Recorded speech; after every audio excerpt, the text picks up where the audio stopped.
In a remote corner of eastern India, in a government bungalow surrounded by one of the oldest forests on the continent, a Bengal tigress slept on a man's bed every night. She rested her paws on his chest. She breathed against his neck. 300 pounds of muscle, claw, and instinct curled beside him like a child who refused to sleep alone. In the courtyard outside, a blind hyena wandered freely in the dark. A sloth bear cub chased a mongoose between the trees. A crocodile rested near the garden wall. And a black dog named Blackie watched all of it from the veranda. As though this were the most ordinary household in the world. It was not a zoo. It was not a circus. It was not a government research facility with sterile walls and observation glass. It was a home. 2 people, a handful of rescued animals, and a full-grown Bengal tigress who had been offered the wild, the rivers, the forests, the open sky, and had turned it all down. Not once, repeatedly. Exposed to her own species for mating, male tigers refused her. Returned to the jungle on her own, she came back every single time. She chose the man. She chose the woman. She chose the bed, the courtyard, the blind hyena, the dog. She chose a life that no Bengal tiger in the recorded history of the species had ever chosen before. Every word of this is true. This story is documented in a book written by the man who lived it. It was filmed in government documentaries. It was recognized with the 4th highest civilian honor in India. Nothing here is invented. Nothing is exaggerated. And the ending will stay with you long after you close your eyes tonight. Because the woman who raised that tigress as her own daughter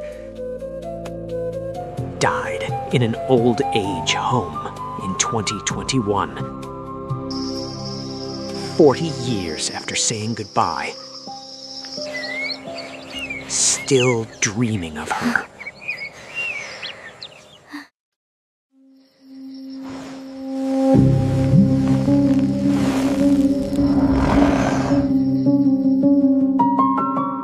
If this is the first time you are hearing my voice, I need you to know something before we go any further. This channel exists for one reason: to find the stories the world almost forgot. Stories of animals and the people who loved them beyond what anyone thought possible. And to tell those stories with the depth, the respect, and the honesty they deserve. Not as entertainment, not as content, as tribute. Because these animals lived. These people sacrificed. And without someone willing to remember them, to search for them, to sit down and tell them properly, those lives disappear as though they never happened. If that matters to you, I would be grateful if you subscribed. Not for me, for the stories that are still waiting to be told. Now, what you just heard, a tigress sleeping on a man's chest, a courtyard full of rescued wild animals, a woman dreaming of a tiger 40 decades after losing her, that is not the heart of this story. That is only the surface, because underneath it all lies a question that I have not been able to stop thinking about since I began researching this. What happens when the love between a human and a wild animal runs so deep that it changes what both of them are? Not metaphorically, literally. What happens when a tiger is raised with so much love that she becomes something the wild no longer recognizes? Something the forest turns away? And what happens to the humans when that tiger is gone? I do not have the answer yet, but I believe this story does. To find it, we need to go back. Not to the forest, not to the tigress, but to the man. To a boy born in 1924 in a small village in eastern India, who grew up hearing the sound of tigers outside his window, and who would spend his entire life trying to protect them, until one of them became his daughter.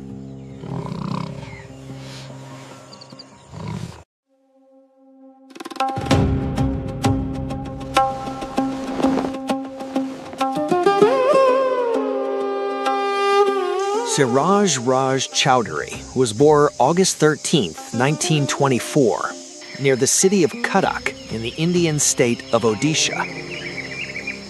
He grew up in a time when tigers still roamed close to villages, and the forests stretched unbroken for hundreds of miles. Those were the good old times in the 30s during my school days, he would later write, when the tiger used to live in the vicinity of our rural home. He became a forest officer, not a famous one, not at first. He rose quietly through the ranks of the Odisha government, learning the forests the way a sailor learns the sea, by spending years inside them, reading the ground, understanding the rhythms that city people never see. He became the first forest conservator and wildlife conservation officer in the history of his state, a position that had never existed before him. But it was what he did in 1972 that changed everything. Chowdhury invented a method for counting tigers, not by trapping them, not by spotting them from aircraft, by reading their footprints. He called it the pug mark technique, a painstaking system of tracking, casting, and comparing the unique impressions left by a tiger's hind paw. That year, he led the first national tiger census India had ever conducted. His technique became the foundation. For the next 32 years, from 1972 to 2004, every single tiger census in India was built on the method that Siraj Raj Chowdhury had created. Among the young officers he trained at the Forest Research Institute in Dehradun was a man named Fateh Singh Rathore, who would later transform the Ranthambore National Park into the place the World Wildlife Fund described as the reserve that brought the tiger to the consciousness of people the world over. Siraj Raj Chowdhury was not just a man who loved tigers. He was the man who taught an entire nation to find them.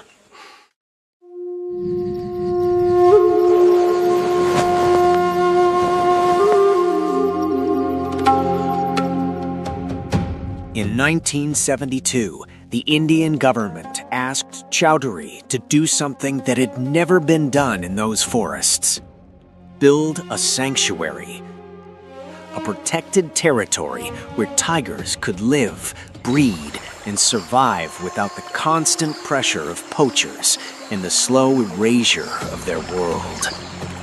The place they chose was called Similipal, 1,062 square miles of tropical forest in the Mayurbhanj district of Odisha, along the fringe of the Eastern Ghats. Ancient land, dense canopy, a forest so alive that the trees themselves had given it its name. Similipal comes from the silk cotton tree, the simul, which flowers red across those hills every spring.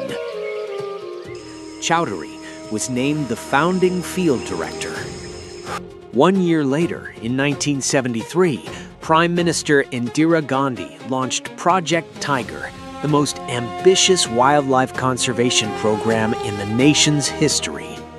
9 tiger reserves across the country, 9 founding field directors. Chowdhury was one of them. For the first time, the government of India was telling the world that it would fight for its tigers, not with speeches, with land, with law, with people like Chowdhury, who had spent decades in the forest and understood what was being lost. Because what was being lost was devastating. Since independence, commercial hunting outfits had exploded across India, catering to foreign clients who paid to shoot tigers as trophies. The forests were shrinking. The numbers were falling year after year. And without someone willing to stand in the way, the tiger would vanish from India as quietly as it had vanished from Bali, from Java, from the Caspian shores. Similipal was one of the places where that disappearance would be stopped, and Chowdhury was the man chosen to stop it. On October 5th, 1974, while he was building the future of tiger conservation in India, a group of tribal honey gatherers walked out of the core forest carrying something unexpected.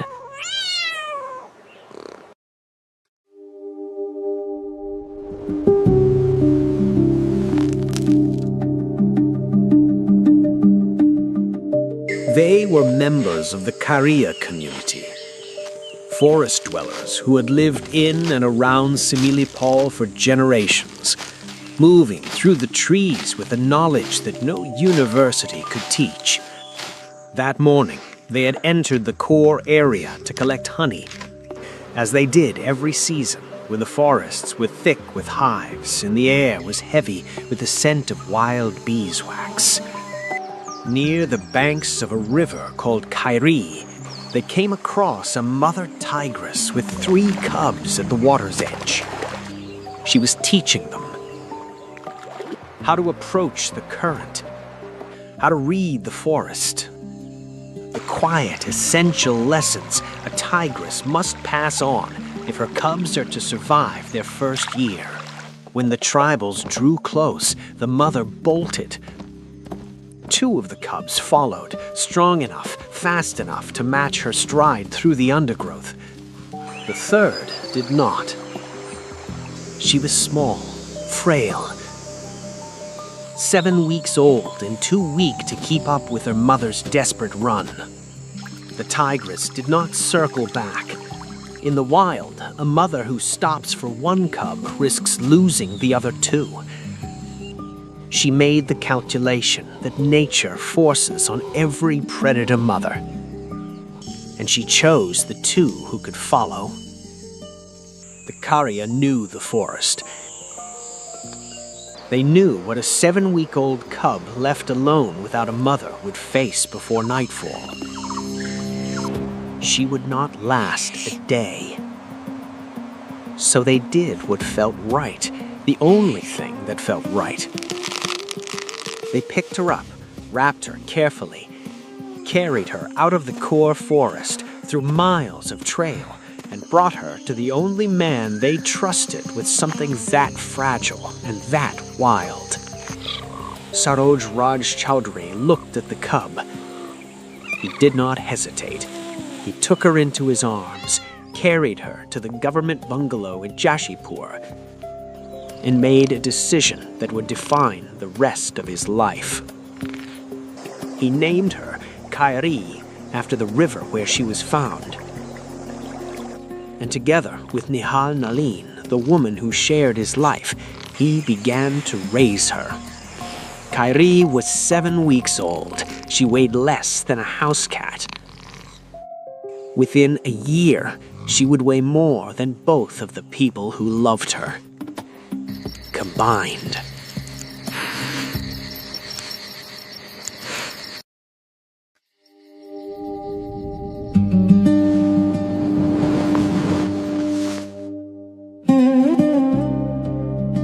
They fed her hand-fed.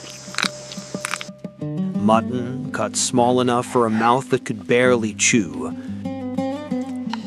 Milk powder mixed with warm water and offered with the patience that only someone who has nursed an animal through its first nights can understand. Nihar Nalini held the cub against her body while Saroj prepared the food. Khayeri ate. She grew quickly. Within weeks, she was leaping onto furniture, tearing across the bungalow with the clumsy, unstoppable energy of a puppy twice her size. She slept between them at night, not at the foot of the bed, but between their bodies, pressed against their warmth, as close as she could get. In the mornings, she followed them from room to room, as though being out of their sight for even a moment was something she simply could not tolerate. But Chowdhury noticed something from the very beginning, something no textbook had described. Khayeri would not accept food from anyone else. Visitors came to the bungalow regularly. Government officials, Forest Service colleagues, curious locals who had heard about the tiger cub living in the field director's home. They offered meat. They offered milk. She refused. Not with aggression, not with fear, with complete indifference. She simply turned away as though the food did not exist unless it came from the hands of Saroj or Nihar Nalini.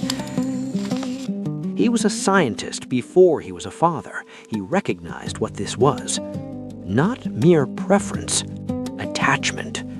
The kind of exclusive bond that in the wild a cub forms with its mother and only its mother in the first weeks of life.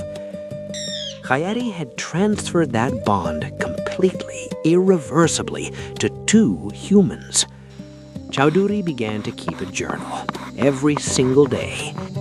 What she ate, how she roved, when she slept, how she reacted to strangers, to the monsoon rains, to the other animals that were beginning to fill the courtyard.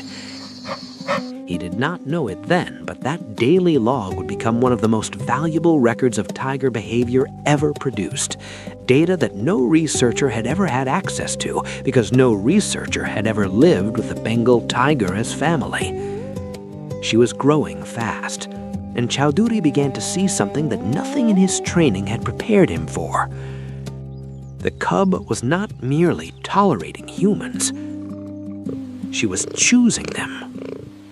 Actively, deliberately. Every day.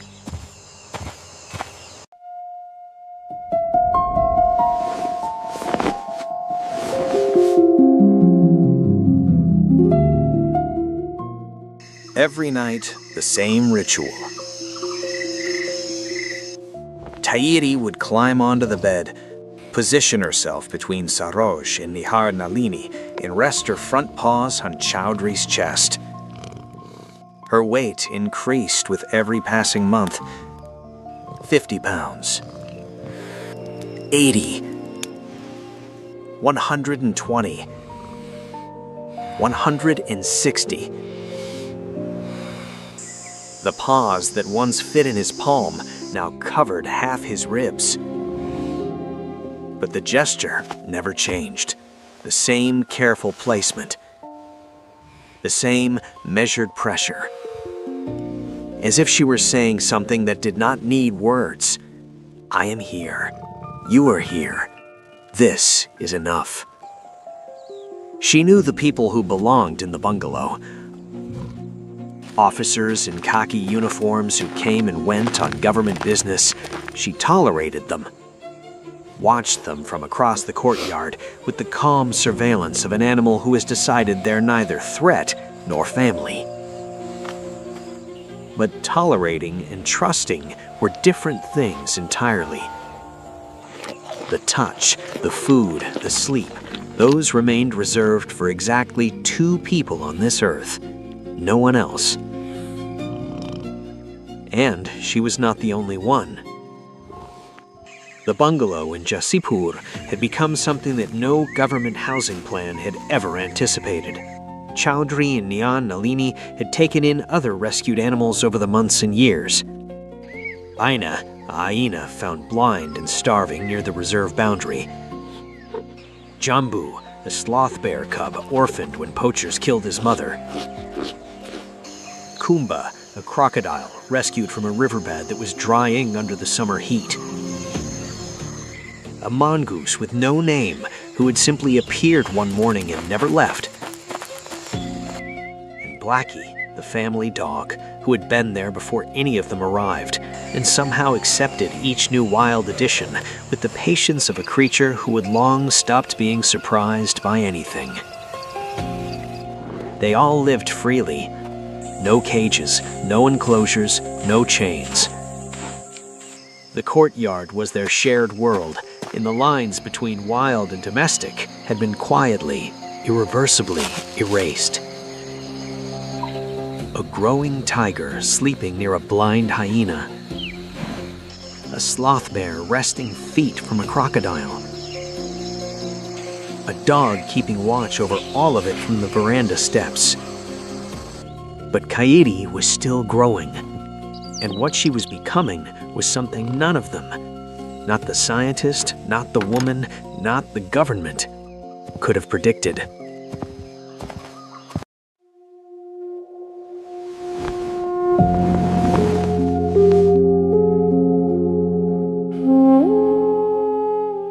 By the time Kairi reached her full adult weight, the bungalow in Joshipur contained something that should not have been possible. A Bengal tigress, one of the most powerful predators walking the earth, living freely as a member of a human household. Not caged, not sedated, not behind reinforced glass, on her own terms. In a home she could leave at any moment through a courtyard with no lock. She knew her own strength. Chowdhury documented this carefully in his daily journal. She retracted her claws when she touched Sarosh or Nihar Nalini. She measured her weight when she climbed under the bed at night.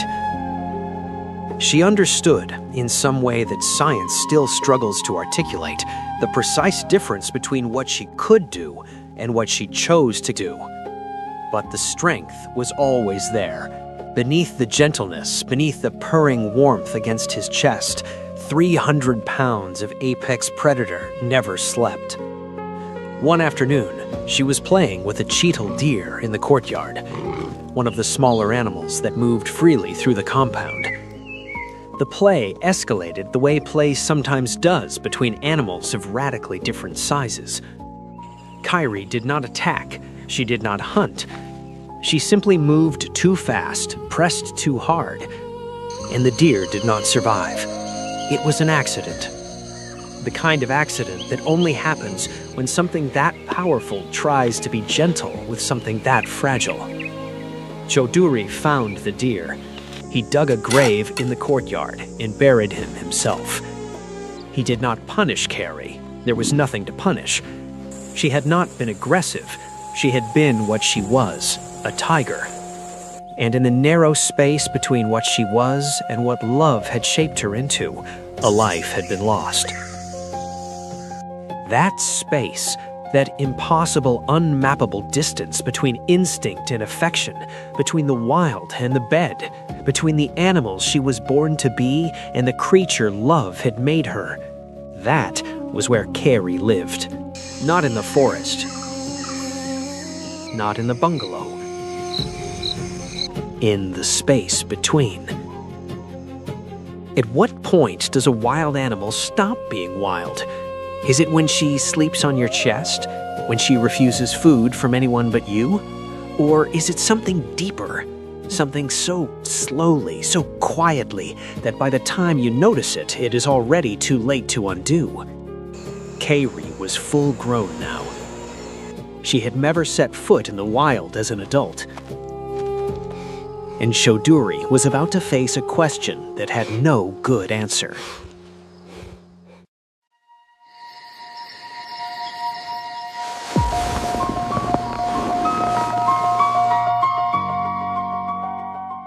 Chowdhury was a conservationist before he was a father.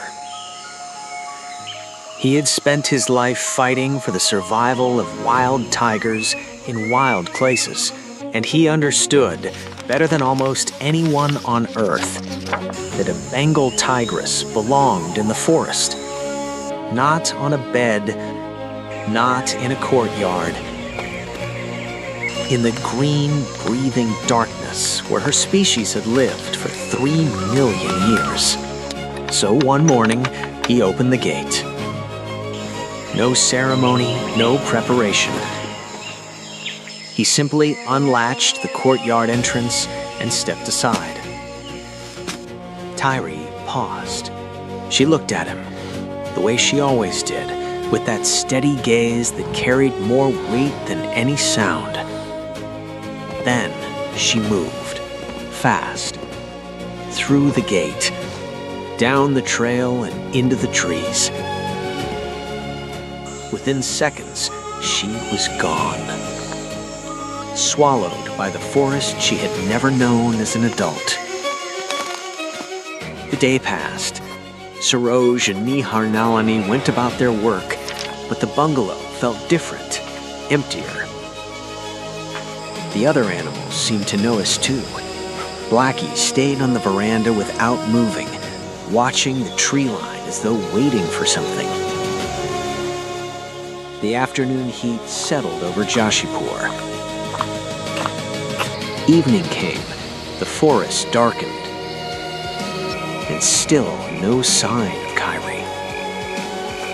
They told themselves this was the right thing. This was what a conservationist was supposed to do. Return a wild animal to the wild. Give her back what was hers by birth. Trust the instincts written in her blood.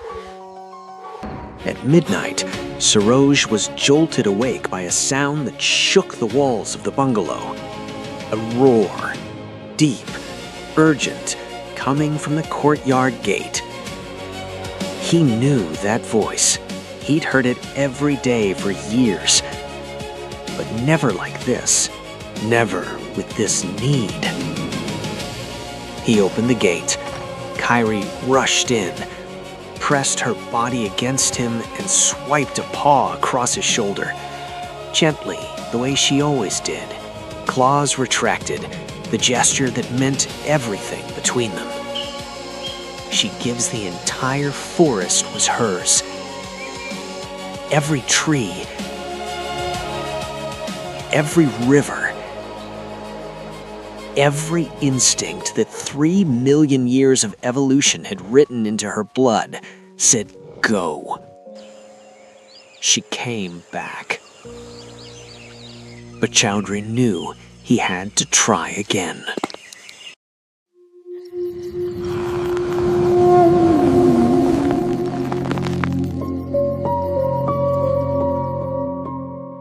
The second attempt was different. This time, it was not about freedom in the abstract. It was about biology. Kyrie was reaching maturity. And if she was ever going to live as a wild tiger, she needed to mate. Chowdhury understood the reality. A tigress who never breeds is a tigress whose line ends with her. For a man who had dedicated his life to ensuring the survival of the species, that was not something he could accept without trying. Tigers are solitary animals. Unlike lions who live in prides or wolves who run in packs, a tiger spends most of its life alone. The only time 2 adult tigers willingly seek each other out is during the brief window of mating season, when a female in estrus releases pheromones that draw a male across miles of forest. It is not a social encounter. It is chemical, instinctive. The male follows the scent, finds the female, and for a few days they tolerate each other's presence. Then they part. That is the way it has worked for millions of years. But when Kyrie encountered wild males, something went wrong. The interactions did not progress. The males approached, drawn by her presence, but something about her was different. Chowdhury believed it was her scent. Years of living with humans, sleeping in their bed, eating from their hands, her body carried a chemical signature that did not match what a wild male expected to find. She smelled like the bungalow, like soap, like people. To a wild tiger operating on instinct, that scent was not an invitation. It was a warning. It meant danger. It meant human. Kyrie returned to the bungalow each time. Not attacked, not wounded in any dramatic way, but unsuccessful. Unchanged, still carrying the scent of the people who had raised her. Still belonging to them in ways that her own species could detect and could not accept. The forest had given its answer, and the answer was no.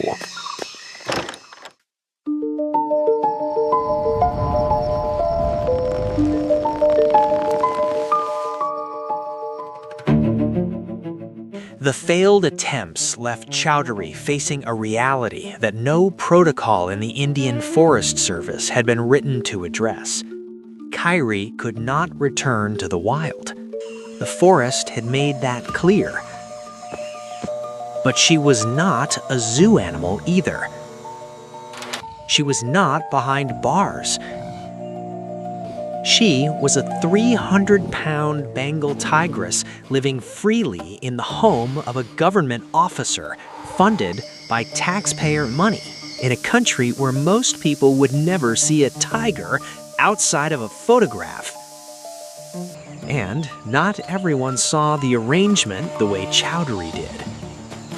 In 1976, the Advocate General of Odisha traveled to Similipal to personally examine the expenses related to Kyrie's care. The accusation was direct. Chowdhury was squandering public funds to play with a tiger cub. The visit was an inspection, an audit. Chowdhury was being asked to justify, in bureaucratic terms, the most unjustifiable thing in the world. Why a man loved an animal enough to share his home with her. He survived the scrutiny. His scientific records, the daily journal, the behavioral data, the contributions to pheromone research provided enough justification to continue. But the message was clear. Kyrie existed in a space that made the world uncomfortable. She did not fit any category the government had built. Not wildlife, not domestic animal, not research subject, not pet. She was not a pet. She was not wild. She was something that love had made. And the world had no name for it, no category, no manual, no line in any budget that could explain what she was or why she mattered. The truth is that Kyrie did not belong to the forest. She did not belong to the world of humans. She belonged to the space between them. A space that only existed because two people had loved her enough to create it. And as long as those two people were alive, that space was home. But outside the walls of the bungalow, something else was happening. Something that would take Kyrie's story far beyond the forests of Odisha.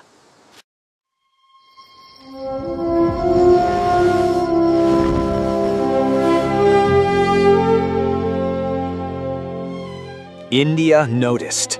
The story of a forest officer living with a full-grown Bengal tigress was not something the national media could ignore.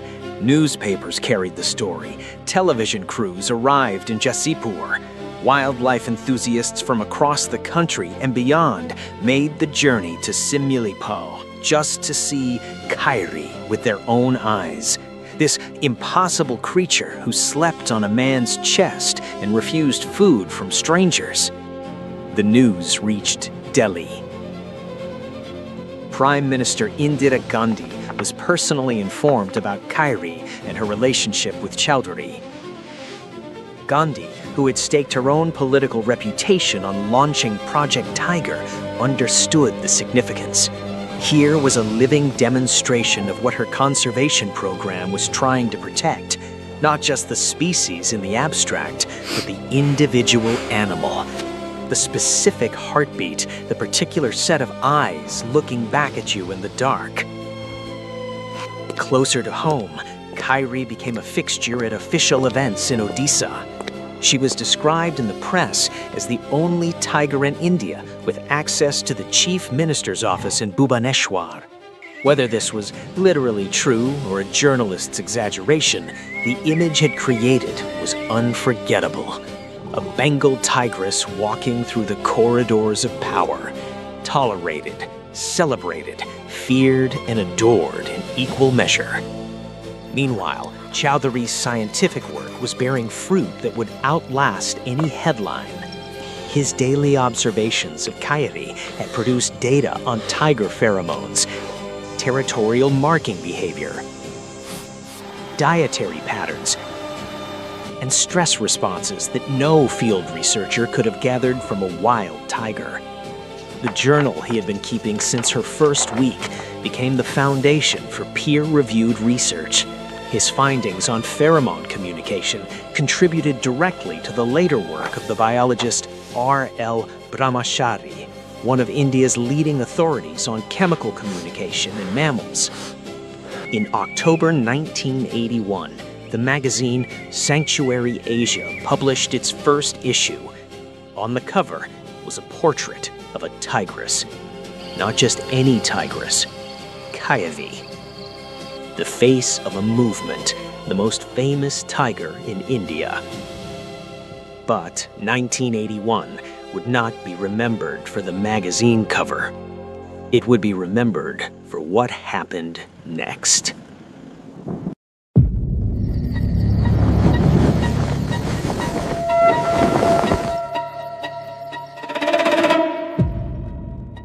The details are sparse because the people who could have told them are gone. What the records confirm is this. Sometime in 1981, a stray dog entered the compound of the bungalow at Jashipur. The dog was infected with rabies, a disease that in India, then as now, kills tens of thousands of people and animals every year. A disease that travels through saliva, through a single bite, and that once symptoms appear is almost 100% fatal. The dog entered the gate, into the courtyard where Bina wandered blind and defenseless, where Jumbu slept under the trees, where Blackie kept watch from the veranda, where Nihar Nalini walked every morning to begin her day, where Kairi lived. What happened next was described by those who witnessed the aftermath, but not the act itself. Kairi intercepted the dog before it could reach the inner compound. She attacked it. She killed it. She did what 300 pounds of Bengal tiger can do in seconds when something enters the only world she has ever known and threatens the only people she has ever loved. But the dog bit her. In the chaos of the encounter, the speed of it, the violence, the instinct that drove Kairi to eliminate a threat before it could reach the people she loved, the animal's teeth broke her skin. A single bite. That was all it took. Sarosh Raj Chowdhury was in Delhi when it happened, hundreds of miles away. By the time word reached him and he made the journey back to Jashipur, the window for any preventative intervention had already closed. Rabies does not wait. It enters the nervous system, travels to the brain, and begins its work in silence. By the time you see the symptoms, the ending is already written. She had done what any mother would do. She had put herself between danger and the one she loved. And the price for that protection was already moving through her blood.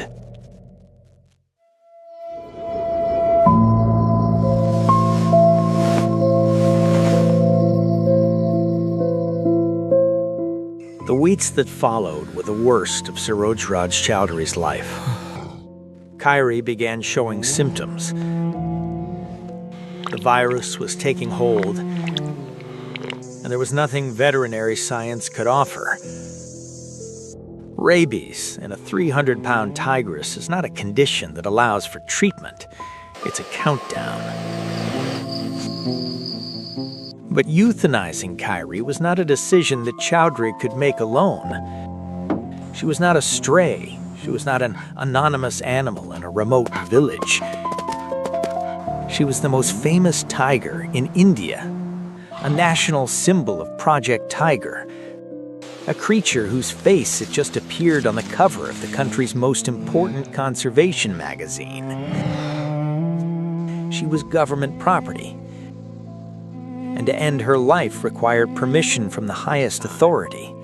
You have my permission. The request traveled up the chain, from the state of Odisha to the central government in Delhi, to the desk of Prime Minister Indira Gandhi, the same woman who had launched Project Tiger, who had been personally informed of Kyrie's story, who understood what this tigress represented. Gandhi gave her permission. There was no other choice. There had never been another choice. Kyrie was euthanized with an overdose of tranquilizers, the same chemicals that had been used to safely capture wild elephants, a technique that Chowdhury himself had pioneered, were used to end the life of the tiger who had slept on his chest for 7 years. She was buried in the compound of the Joshipur bungalow, in the same courtyard where she had played with Baina, the blind hyena, where she had chased Jambu through the trees, where she had rested her paws on a man's chest every night and breathed against his neck in the dark. The courtyard where she had, for 7 years, existed as something the world still does not have a word for.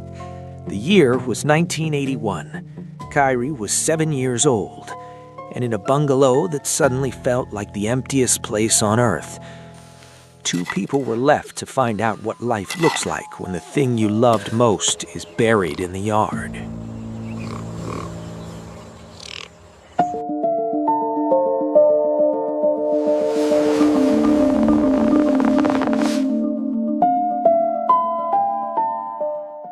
Before the grief, before the silence, before the empty bed in the courtyard that no longer made sense, before all of that, there was the work. Chowdhury had published a book in 1977. He called it Kyrie, the Beloved Tigress. In it, he documented everything. Not just the love, the science. The behavioral patterns he had observed sleeping beside a Bengal tiger every night for years. How she marked territory with pheromones. How she responded to the scent of wild males. How her stress levels changed with the seasons, with the weather, with the presence of strangers. How she ate. How she played. How she communicated, not with words, but with pressure, placement, sound. The weight of a paw on a chest. The angle of a head against a shoulder. The low vibration of a purr that no recording equipment in the 70s could properly capture. That book, and the daily journal behind it, became one of the most unusual scientific contributions in the history of tiger research. Chowdhury's observations on pheromone communication fed directly into the later work of R.L. Brahmachari, one of India's foremost authorities on chemical signaling in mammals. His pugmark census technique remained the backbone of tiger monitoring across the entire country for 3 decades. The officers he trained at the Forest Research Institute in Dehradun went on to lead conservation efforts in reserves across India. Men like Fateh Singh Rathore, who built Ranthambore into one of the most celebrated tiger reserves on the planet. Kairi was not only loved, she was studied. And what Saroj learned from sharing a bed with a Bengal tiger helped protect thousands of tigers who would never know her name. But Kairi left something else behind. Something that no journal entry could capture. Something that broke the man who raised her.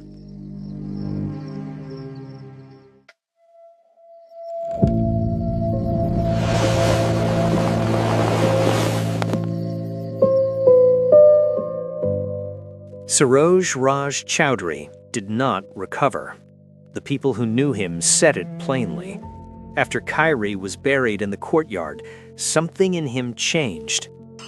The man who had spent decades in the forest, who had counted every tiger in India, who had trained a generation of conservationists, had built a sanctuary from nothing. That man was still there. But something behind his eyes had gone still and quiet. The fire that had driven him through decades of bureaucratic resistance and political indifference and physical hardship in the most remote forests of eastern India. That fire had found the one thing it could not survive. He continued to work. He fulfilled his duties. He was, by every external measure, the same Saroj Raj Chowdhury. But the people closest to him knew. They could see it.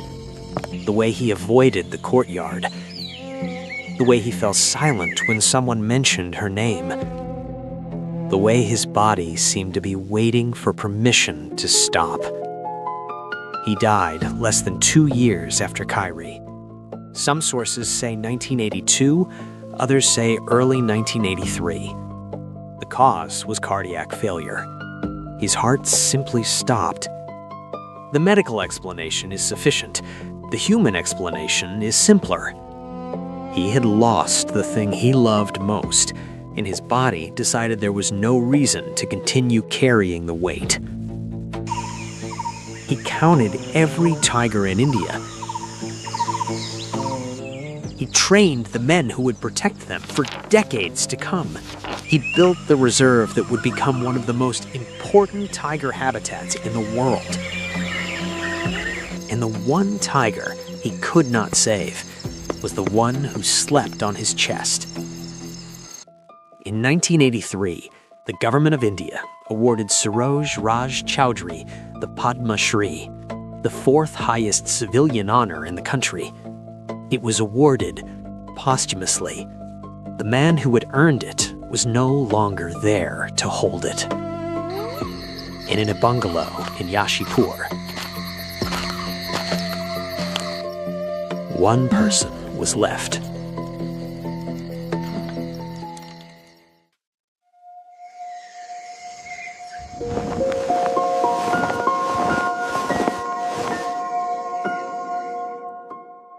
Nihar Nalini Swain did not leave the story when Kairi died.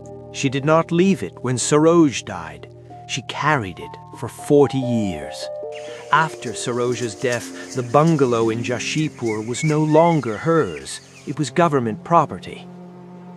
The animals were gone or relocated. The courtyard where Kairi was buried fell under the care of the forest department.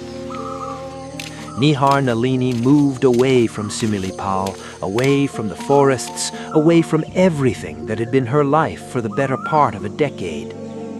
She eventually settled in Cuttack, the city near where Saroj had been born, and moved into the Ashirvad Old Age Ashram, a home for the elderly. A quiet place with white walls and simple rooms and no tigers. She lived there for years, decades. The world outside moved forward. Tiger populations fluctuated. Conservation programs were launched and defunded and relaunched. New technologies replaced the pugmark method. New officers replaced the men Chowdhury had trained. The name Kiri faded from the national conversation, surviving only in the pages of Chowdhury's book and in the memories of those who had been there. But inside the old age home, Kiri was alive. In 2020, journalists from ETV Bharat found Nihar Nalini and interviewed her. She was over 85 years old. Her eyes were clouded with cataracts. Her body was frail. But when they said the name Kiri, something happened. The same thing that always happened. Her face changed. Her voice changed. She was not an old woman in a care home anymore. She was back in Joshipur, back in the courtyard, back with the tigress who slept between them and rested her paws on a man's chest. The manager of the home told the journalists something that I have not been able to forget since I read it. I have seen Nalini Devi recalling Kiri in her dreams. 40 years. She had been dreaming of that tiger for 40 years. Nihar Nalini Swain died on December 29th, 2021. She was 88 years old. She died in the old age home in a city far from the forest with no tigers and no courtyard and no one left who had known Kiri the way she had. But those who cared for her in her final years said that in her sleep she never left Joshipur. And Kiri never left her.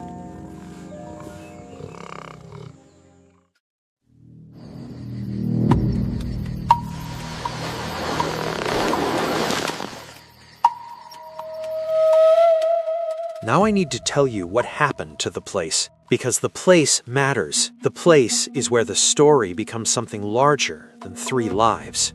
After Chowdhury died, Similipal lost its founding vision. The reserve he'd built, 1,062 square miles of protected forest, one of the first 9 tiger reserves in India, began to erode, not all at once, slowly. The way a river eats a bank. New administrators came and went without the dedication that Chowdhury had brought. Human settlements expanded inside the reserve boundaries. Encroachments grew. Poachers operated with increasing boldness. The state government turned its attention elsewhere. The pugmark census that Chowdhury had invented was still being used, but without the strict protocols he had insisted on, the results became unreliable. Under pressure to show success, forest departments inflated the numbers. On paper, Similipal's tiger population was growing. On the ground, it was vanishing. By the early 2000s, conservationists who visited Similipal were alarmed. The forests were still there. The rivers still ran. But the tigers were disappearing. Poaching had taken an unmeasurable toll. Habitat fragmentation had cut the reserve off from other tiger populations. The tigers of Similipal were alone, genetically isolated on an island of forest surrounded by a sea of human activity. And then the number arrived, the one that erased all pretense. In 2014, a comprehensive survey confirmed that Similipal Tiger Reserve, the sanctuary Saroj Raj Chowdhury had founded, the place where Kiri had lived and played and been buried, contained 4 tigers. 4. In 1,062 square miles.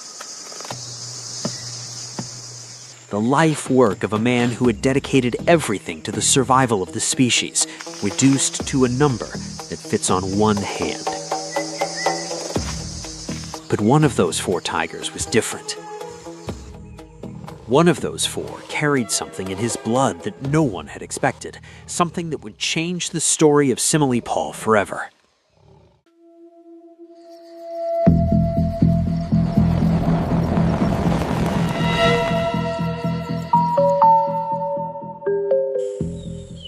His name was T12, and he was the only breeding male left in Simile Paul. And he was black. Not entirely black, not the solid darkness of a panther. His coat was different. The orange stripes that define a Bengal tiger had been consumed by their own borders. The black markings had widened, thickened, spread across his body until only slivers of orange remained, peeking through like light through a closing door. He looked like a tiger wearing a shadow. The condition is called pseudomelanism. It is caused by a mutation in a single gene, transmembrane aminopeptase Q, or TAGPEP, that alters how a tiger's coat develops its pattern. The mutation is recessive. A cub needs to inherit it from both parents to display the dark phenotype. In the vast majority of tiger populations, the gene is so rare that it never surfaces. But in Simile Paul, something different had happened. The isolation that had nearly destroyed the reserve had also created the conditions for this mutation to spread. With so few tigers, with no genetic exchange with outside populations, the TAGPEP variant had risen to extraordinary frequency. As T12 helped repopulate Simile Paul, fathering cubs with the few females remaining, his dark coat appeared in his offspring, and in their offspring, generation after generation.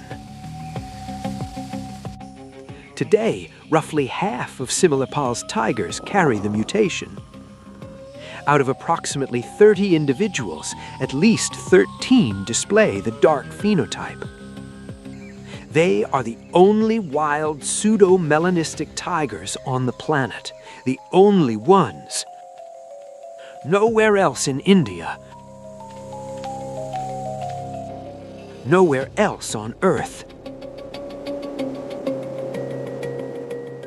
A 2021 study published in the Proceedings of the National Academy of Sciences confirmed that the mutation exists at a frequency of 58% within Simile Paul population and at 0% in every other tiger population tested, 395 individuals across the rest of India.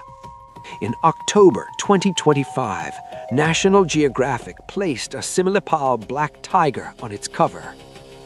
The forest Saroj Raj Chaudhry built, the reserve where Kyrie lived, the place that nearly died after its founder's heart stopped.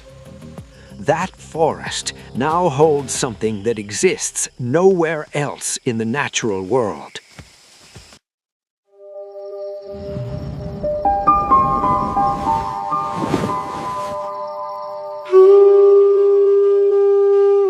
The bungalow in Jashipur still stands. They call it Kyrie Nivas, Kyrie's home. It has been converted into a museum and forest complex where visitors can learn about the tigress who lived there, the man who raised her, in the history of conservation in Simile Paul. Her story is preserved in photographs on the walls, in excerpts from Chaudhry's book, in frames from the 1979 government documentary, Princess Kyrie. She is buried somewhere beneath that courtyard. The exact spot is no longer marked, but the earth remembers. I have been thinking about this story for weeks now, and what I keep coming back to is not the facts, though the facts are extraordinary. It is not the science, though the science changed a country. It is the space between. Kairi was loved so completely that she became something the world had no category for. Not wild, not tame, not pet, not research subject. Something that only existed because two people had loved her enough to create a space where she could be exactly what she was, whatever that was. And when she died, that space did not disappear. It collapsed into the people who had held it open. Saroj could not carry it alone. His heart stopped. Vihar Nalini carried it for 40 years, in her sleep, in her dreams, in the image of a tigress dancing behind cataracts. Some love does not just cross the line between species, it erases it. And once it does, there is no world left that knows what to do with you. Not the forest, not the government, not the courtyard, not even time. Because Nihar Nalini proved something that no science can measure, that the love Kairi planted in her did not fade in 40 years, did not weaken, did not become memory. It remained alive, present, breathing against her neck in the dark. In Samili Pal, the place Chaudhary built, the place Kairi knew was home, almost followed them into silence. 4 tigers. That was all that was left. But it did not die. It held on, and from the genes of those 4 survivors came something the planet had never seen. Tigers who carry the dark. Tigers who should not exist. In a forest that should not have survived. Founded by a man who died of a broken heart. That is what love leaves behind.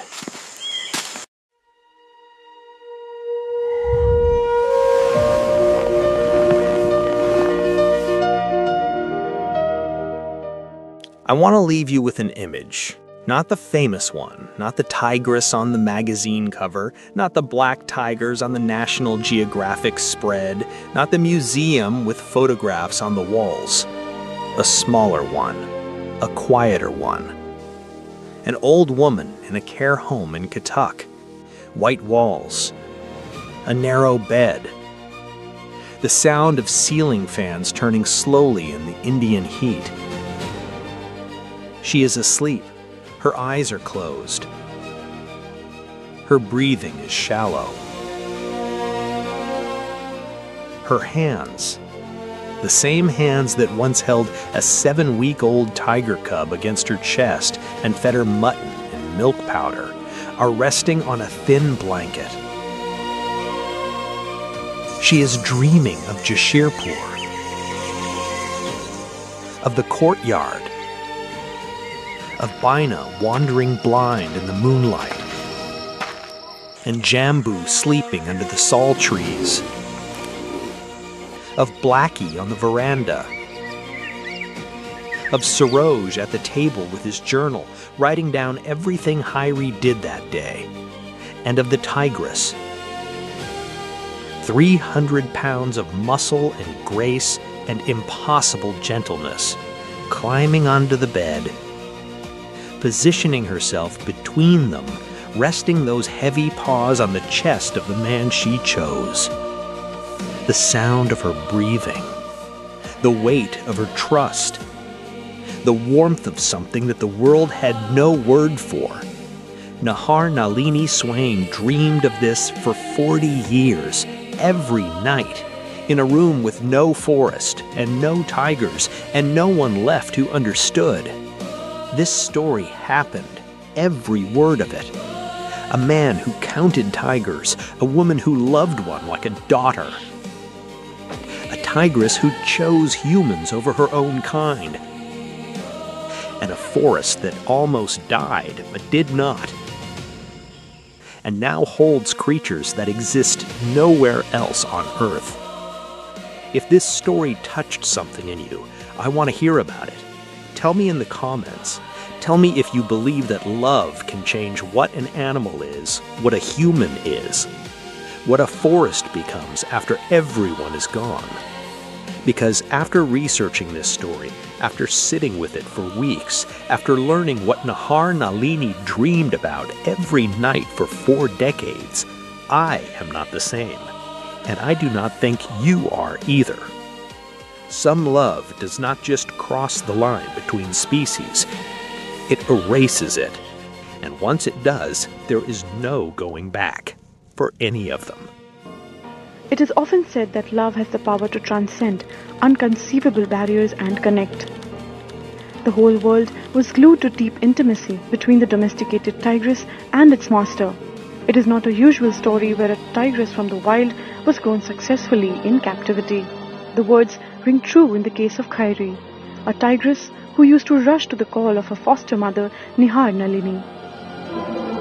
Khairi, Khairi, Khairi, Bhalkwa, Khairi, Mahakakwa. It's now over 4 decades that Khairi breathed her last in 1982. However, 92-year-old Nihar Nalini Swain still remembers the fond memories of how she, along with her husband, Saroj Ray Chaudhary, raised Khairi, who was rescued as a cub. Se ame jungle ko jaithilu, Mr. Jungle Department re achanti. Se ame jungle ko jaithilu, seiti gote pathar karre se emti nai ki thila. Mo pacha buli ke dekhla belko bagha chha tako emti nai gala. Mo pakko gali a tako nai ki asli. Nihar Nalini, who is spending her life at an old age ashram, has not forgotten Khairi, who had become an inseparable part of her family. Khairi has already become a history, but still, Nihar Nalini continues to bemoan for her own daughter, the tigress Khairi. The glittering picture of Khairi is vividly dancing in the vision of her cataract-affected eyes. Chaudhary couple was very close to the tigress and the vice versa. The animal was completely at their beck and call. Khairi died in 1981 of rabies. Chaudhary was shaken with its demise and died the same year. The story of this unique bond between Khairi and Chaudhary couple is certainly inspiring at a time when there has been a rise in the human-animal conflict in different parts of the country. NETV Bharat report.